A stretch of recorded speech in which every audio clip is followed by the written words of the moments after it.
Hello everyone, my name is Nouri Radwan, and in today's video I'm going to show you how I made this artwork. And without any further ado, let's start with the breakdown.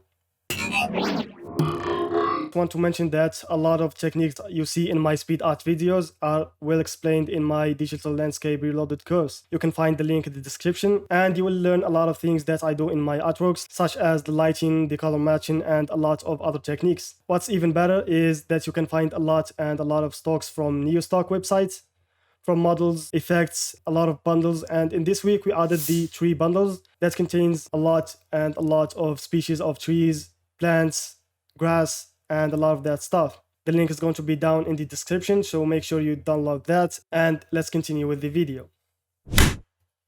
This artwork is actually inspired by another artist in YouTube, and I'm going to put the name in the screen right now, and let's carry on. Okay, so the first thing is I'm just placing my objects in their places. I'm doing a quick cut. I'm not trying to be detailed here. And I didn't use a sketch for that because I already, the work is inspired and I know where to go. So I used the technique of the color range to cut the grass like you see me do, this one. And with the levels, I make the contrast between the colors that I selected in the color range stronger. So for example, if I have an image that I want only to take the grass from, so I go to the color range and I select the yellow and the green, and that will select the grass or anything that's plants, trees from that image. And with the levels, I make that selection stronger in the mask, and I use the select and mask to restore some edges. And here what I did is I painted some trees using the Derham brushes that I got from DeviantArt.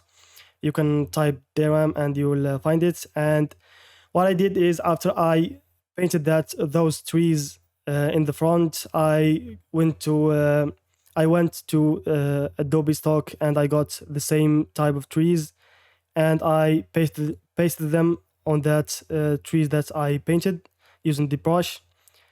And you can't tell the difference because it's not supposed to be a detailed work, and also it's trees, so no one's going to notice. And here I used the smoke brush to add it as a fog in front of these trees. And again, it's just some replacement of some stalks. And I already told you about the fog technique that I used in the beginning using the clouds texture. You can find that on the samurai piece that I did before. You can find this on the channel, and I'm going to leave the link in the description so you can find that. Here I'm just fixing some values, and what I'm trying to do is I'm trying to give all the plants the same color and the same tone. So what I do is I use like color range, I'm using the color balance, the levels to match it. But if it's not matched, what I do is I select my grass brush and I sample the color from one grass that I want all the grass to be in the same color with. And I add a empty layer that's set to color blending mode, and I start to paint over the other grass. And then I add another one set to luminosity, and again I add it to other grasses, and I use the blend if to start the texture. And that will give them the same color. And I did the same thing to the rocks to give them the same color too, because they are different rock formations. And doing that with the color and the luminosity layers, that will give them the same color and make you feel like they are in the same rock formation. Here I just got this castle that you are seeing right now, and what I'm trying to do now is I'm trying to add the light from the areas that's facing my light direction in the scene, which is coming from the left side.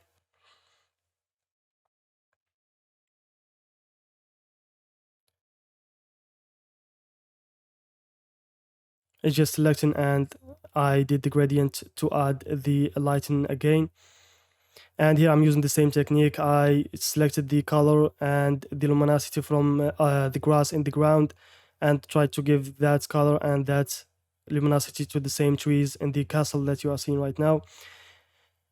And yeah, I'm doing more light on the houses.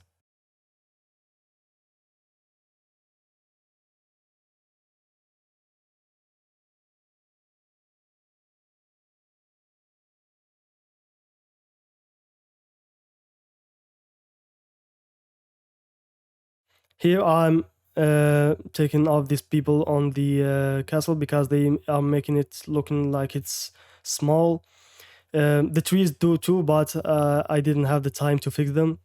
So here's another rock, and I took these plants using the same technique that I told you about, the color range, to cover the areas in front of the rocks so it doesn't look like it's just floating right there. And I used the color layer and the luminosity layer to give that rock the same color of the other rocks. And I did the same to the plants or the grass. There I didn't like the texture of the grass, so I just replaced it with another one to match the other grass areas. If you have made it this far into this video, don't forget to subscribe to the channel, and let's continue. Here I got this rock that I want to add it on the front just to add some depth of field, and I gave it a lens blur, and also I gave it I made it darker just for the sake of the depth of field. And again I used the color and the luminosity technique to give it the same color of the other rocks. Here I'm doing I'm creating this tree in the front just to give it the feels like that there is a forest behind that night. Here I used clouds texture to add it to the clouds that I painted with the smoke brush, because it looked like it was smoke, but I wanted to be more like it was a clouds. So yeah, I'm adding brightness and contrast to add the shadows of the rocks. Here I'm adding the highlights using the exposure on the knight and the horse. Also, I did it to the rocks just because I wanted to give it the feel that source is hitting that areas. Again, I used the hue and saturation on the mountains on the back, and here I didn't like that the brush that I used was low resolution. So what I did is I created my own brush of that tree, and I started fixing the edges of the trees.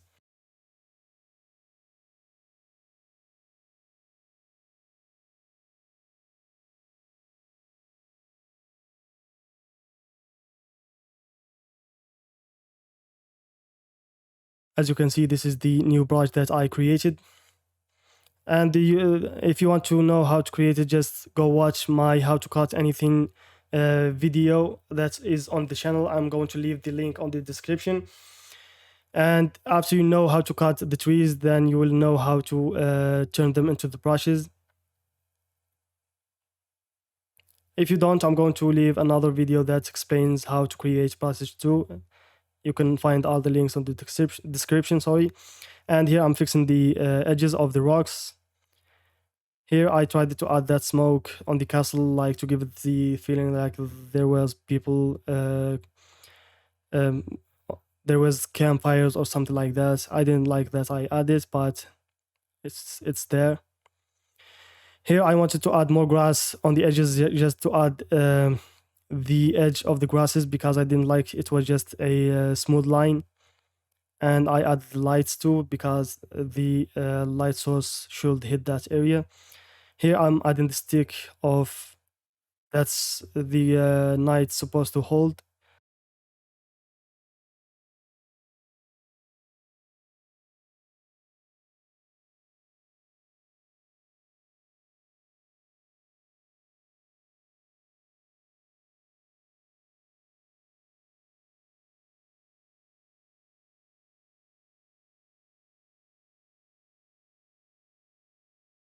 Here I fixed the colors using the camera raw filter to make it more green and reddish, because the green match the red color.